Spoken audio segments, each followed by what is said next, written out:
Pada video ini, saya akan menjelaskan mengenai dasar-dasar akuntansi dengan topik hutang jangka panjang dan hutang jangka pendek.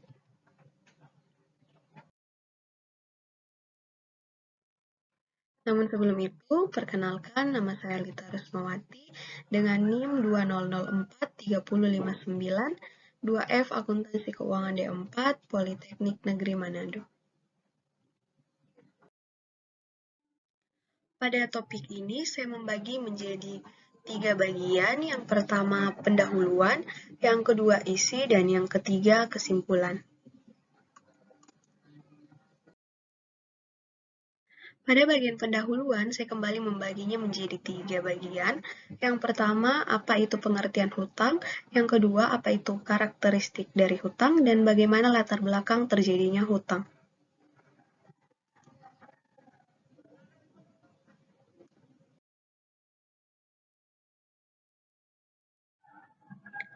Dalam akuntansi, seperti yang dikemukakan oleh FISB dalam Statement of Financial Accounting Concept Number 6, Carrier dan Gosali, 2005/157, mengatakan bahwa hutang adalah pengorbanan manfaat ekonomi di masa yang akan datang yang mungkin terjadi akibat kewajiban suatu badan usaha pada masa kini dari suatu entitas untuk menyerahkan aktiva atau memberikan ke entitas lain di masa yang akan datang sebagai akibat transaksi atau kejadian di masa lalu.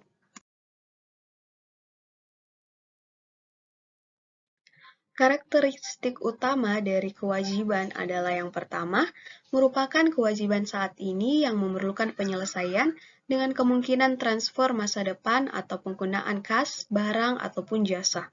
Yang kedua, merupakan kewajiban yang tidak dapat dihindari. Yang ketiga, transaksi atau kewajiban lain yang menciptakan kewajiban itu harus terjadi. Yang kemudian akan dibahas ialah mengenai latar belakang dari hutang.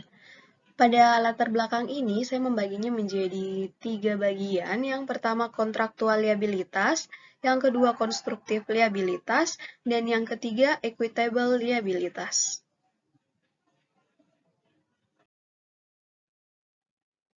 Kontraktual liabilitas ialah utang yang timbul karena adanya ketentuan formal berupa peraturan hukum untuk membayar kas atau menyerahkan barang atau jasa kepada entitas tertentu. Contohnya ialah utang dagang atau utang bank. Yang kedua, konstruktif liabilitas, di mana konstruktif liabilitas itu ialah kewajiban tersebut timbul karena sengaja diciptakan untuk tujuan atau untuk kondisi tertentu, meskipun secara formal tidak dilakukan melalui perjanjian tertulis untuk membayar sejumlah tertentu di masa yang akan datang. Contoh dari konstruktif liabilitas ialah bonus yang akan diberikan kepada karyawan. Yang ketiga ialah equitable liabilitas, yaitu utang yang timbul karena adanya kebijakan yang diambil oleh perusahaan karena alasan moral atau alasan etika dan perlakuannya diterima oleh praktik secara umum. Contohnya, utang garansi. Bagian kedua dari topik ini yaitu isi, di mana saya membaginya kembali menjadi 3 bagian. Yang pertama, hutang jangka pendek, yang kedua, hutang jangka panjang, dan yang ketiga, perbedaan dari hutang jangka panjang dan hutang jangka pendek. Pada bagian hutang jangka pendek, saya membaginya menjadi 3 bagian. Yang pertama, definisi dari hutang jangka pendek. Yang kedua, hutang jangka pendek sudah pasti, hutang jangka pendek diestimasi, hutang jangka pendek bersyarat, dan yang ketiga, contoh soal. Hajusub mendefinisikan utang jangka pendek sebagai berikut. Hutang jangka pendek adalah suatu kewajiban yang diharapkan akan dibayar dalam jangka waktu 1 tahun atau siklus akuntansi operasi normal perusahaan dengan menggunakan aktiva lancar yang ada atau hasil dari pembentukan kewajiban lancar yang lain.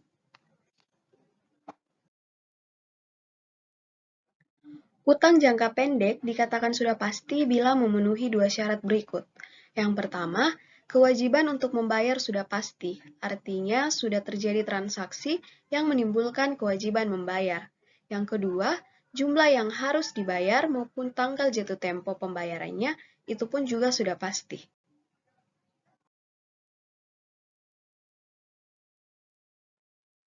Yang termasuk ke dalam utang jangka pendek ialah yang pertama, utang dagang.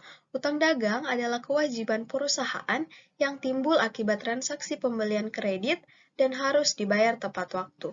Yang kedua, utang wesel. Utang wesel jangka pendek ialah kewajiban perusahaan kepada pihak lain yang harus dipenuhi dalam jangka pendek yang dibuat dalam suatu perjanjian khusus yang diberi tanggal kesanggupan untuk melunasi utang. Yang ketiga ialah utang dividen. Utang dividen ialah bagian laba oleh para pemegang saham diputuskan untuk dibagi ke dalam bentuk dividen. Yang keempat ialah utang gaji. Utang gaji ialah utang yang masih akan dibayar untuk gaji dan upah, bunga, sewa, dan lainnya berdasarkan waktu terjadinya biaya tersebut. Yang kelima ialah utang bonus. Utang untuk meningkatkan semangat kerja karyawan. Biasanya, perusahaan pada periode tertentu memberikan bonus kepada karyawannya. Yang keenam, uang muka. Uang muka di sini merupakan pembayaran di muka dari pembeli untuk barang yang dipesan. Yang ketujuh, utang biaya. Utang biaya merupakan utang yang timbul dari pengakuan akuntansi terhadap biaya-biaya yang sudah terjadi tetapi belum dibayar. Yang terakhir ialah utang pajak. Perusahaan kadang-kadang akan menjadi pihak yang mengumpulkan uang dari pegawai yang nantinya akan diserahkan kepada pihak lain. Selanjutnya, utang diestimasi atau taksiran utang. Biasanya, jumlah kewajiban dari suatu utang dapat ditentukan baik dari kontrak maupun dari perhitungan dengan dasar suatu tarif tertentu. Karena jumlahnya masih belum jelas, maka penentuan jumlahnya dilakukan dengan cara taksiran. Taksiran utang ini mungkin dikelompokkan sebagai utang jangka pendek atau utang jangka panjang, tergantung pada saat pembayaran utang tersebut.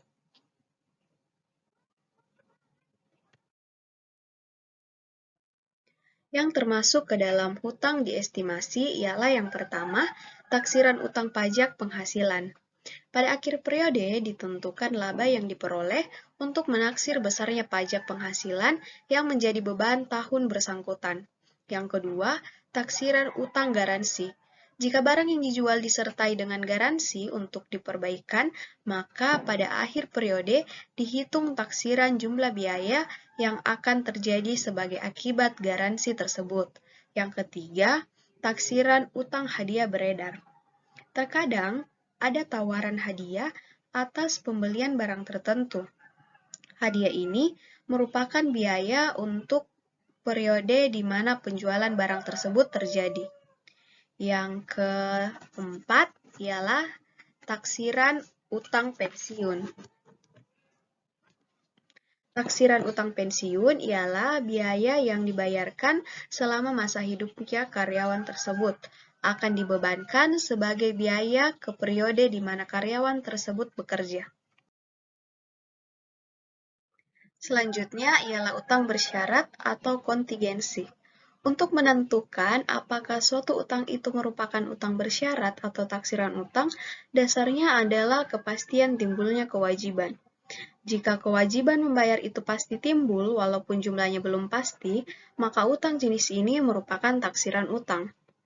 Utang kontingensi dalam neraca bisa ditunjukkan dengan catatan kaki atau dilaporkan dengan judul sendiri, tetapi tidak ikut dijumlahkan dengan utang lainnya. Selanjutnya, yang termasuk dalam utang kontingensi adalah yang pertama, piutang dijaminkan. Yang kedua, endorsement bersyarat atas wesel-wesel. Yang ketiga, sengketa hukum. Yang keempat, tambahan pajak yang belum jelas kepastiannya. Yang kelima, jaminan terhadap utang akan perusahaan. Yang keenam, garansi terhadap penurunan harga barang-barang yang dijual. Selanjutnya yang akan saya bahas ialah mengenai Contoh soal dari hutang jangka pendek yang saya ambil di sini yaitu hutang dagang, di mana hutang dagang ialah jumlah yang harus dibayar kepada pemasok karena perusahaan melakukan pembelian barang ataupun pembelian jasa. Contoh ayatnya yaitu dibeli persediaan barang dagangan secara kredit atau periodik sebesar 1 juta. Maka penjurnalannya yaitu pembelian barang dagang terhadap hutang dagang. Atau dengan kata lain, pembelian barang dagang di sebelah debit, hutang dagang di sebelah kredit. Contoh selanjutnya yang saya ambil mengenai hutang jangka pendek yaitu wesel bayar jangka pendek. Wesel bayar jangka pendek merupakan alat pembelanjaan yang umum yang akan jatuh tempo dalam waktu kurang dari 1 tahun. Contoh ayatnya, pada tanggal 1 Desember 1990, PTA membeli persediaan barang dagang. Membeli persediaan barang dagang sebesar 2 juta dengan mengeluarkan wesel dengan tingkat bunga 12% per tahun. Jangka waktu 60 hari. Maka dapat dituliskan pembelian barang dagang terhadap wesel bayar, di mana pembelian barang dagang debit 2 juta dan wesel bayar jangka pendek kredit 2 juta. Kemudian pembelian barang dengan menggunakan sebuah wesel. Tertanggal 31 Desember, beban bunga terhadap hutang bunga, di mana beban bunga debit 20.000 dan hutang bunga kredit 20.000. Penyesuaian bunga atau hutang bunga dilaporkan sebagai hutang jangka pendek. Perhitungan bunga yaitu 2 juta dikali 12% dikali 30 per 360 sama dengan 20.000. Dari tanggal 1 Desember sampai tanggal 31 Desember, maka terhitung sebanyak 30 hari. Kemudian jurnal balik, tertanggal pada tanggal 1 Januari, hutang bunga terhadap beban bunga, di mana hutang bunga debit 20.000, beban bunga kredit 20.000. Kemudian pembayaran wesel tertanggal 30 Januari. Wesel bayar beban bunga terhadap kas, di mana wesel bayar debit 2 juta dan beban bunga debit 40.000. Kas kredit 2 juta 40.000. Perhitungan bunga yaitu 2 juta dikali 12% dikali 60 per 360 jadi 40.000. Selanjutnya kita masuk pada hutang jangka panjang. Pada hutang jangka panjang ini saya bagi menjadi 4 bagian utama. Yang pertama definisi, yang kedua wesel, yang ketiga obligasi, dan yang terakhir hipotek. Kita masuk pada bagian definisi.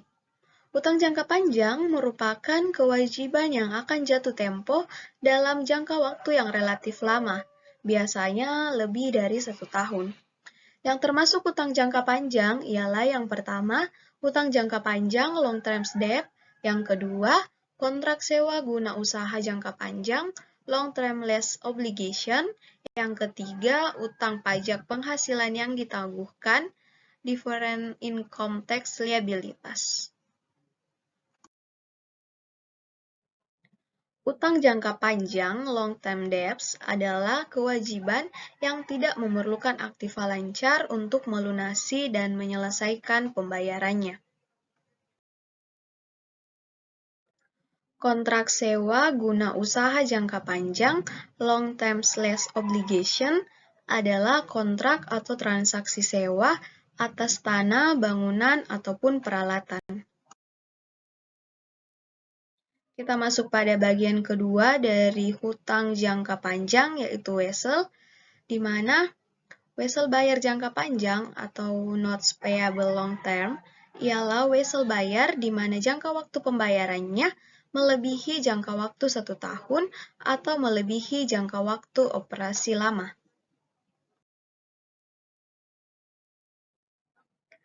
Selanjutnya yang akan saya bahas ialah mengenai contoh soal dari Wesel jangka panjang. Contoh ayatnya, pada tanggal 31 Desember 2009, PT Lagi Sedih meminjam uang sebesar 120 juta dengan dibayar dengan promes berbunga 10% dan akan dilunasi dengan 6 kali angsuran.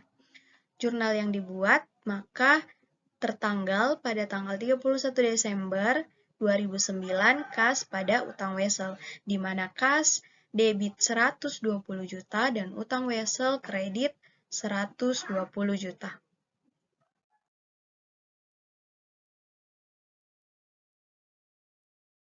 Selanjutnya kita masuk pada bagian obligasi.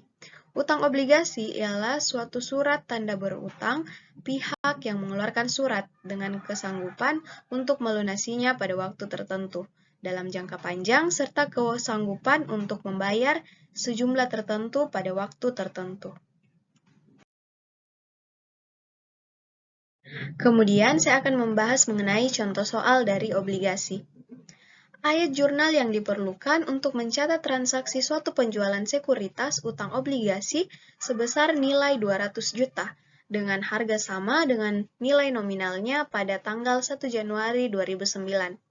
Contoh jurnalnya tertanggal 1 Januari 2019 kas pada utang obligasi di mana kas debit 200 juta dan utang obligasi kredit 200 juta.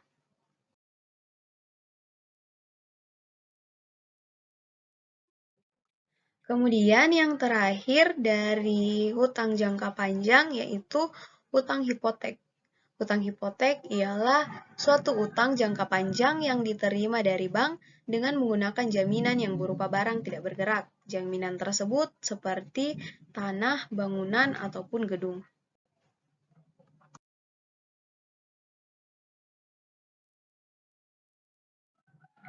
Bagian terakhir dari isi pada topik hutang jangka panjang dan hutang jangka pendek ialah saya bahas mengenai perbedaan. Perbedaan dari hutang jangka panjang dan hutang jangka pendek. Perbedaan keduanya memang sangat terlihat. Menurut pengertian yang telah dijelaskan sebelumnya, dapat diambil kesimpulan bahwa kedua hutang ini memiliki perbedaan dari segi pelunasan, fungsi, dan peminjamannya. Dalam kasus ini, hutang jangka panjang memiliki waktu pelunasan yang cukup panjang. Sedangkan hutang jangka pendek memiliki waktu pelunasan yang cukup singkat. Dalam kasusnya, hutang jangka pendek memiliki kewajiban untuk segera melakukan pelunasan kepada lembaga atau orang yang dilakukan pinjaman. Selain itu, hutang jangka waktu panjang banyak syarat yang harus diberikan terlebih dahulu sebagai jaminan. Untuk hutang jangka pendek tidak diperlukan terlalu banyak jaminan atau berbagai macam syarat agar terlaksananya prosesi hutang tersebut. Yang terakhir, kita dapat mengambil kesimpulannya. Pada dasarnya, hutang jangka panjang dan hutang jangka pendek merupakan sebuah hutang di mana harus dibayarkan tepat waktu jika jatuh tempo pada masa hutangnya. Sebuah perusahaan atau seseorang wajib menerapkan sebuah perhitungan yang tepat mengenai sistem keuangan agar selanjutnya tidak terjadi kesalahan yang menyebabkan kerugian yang signifikan.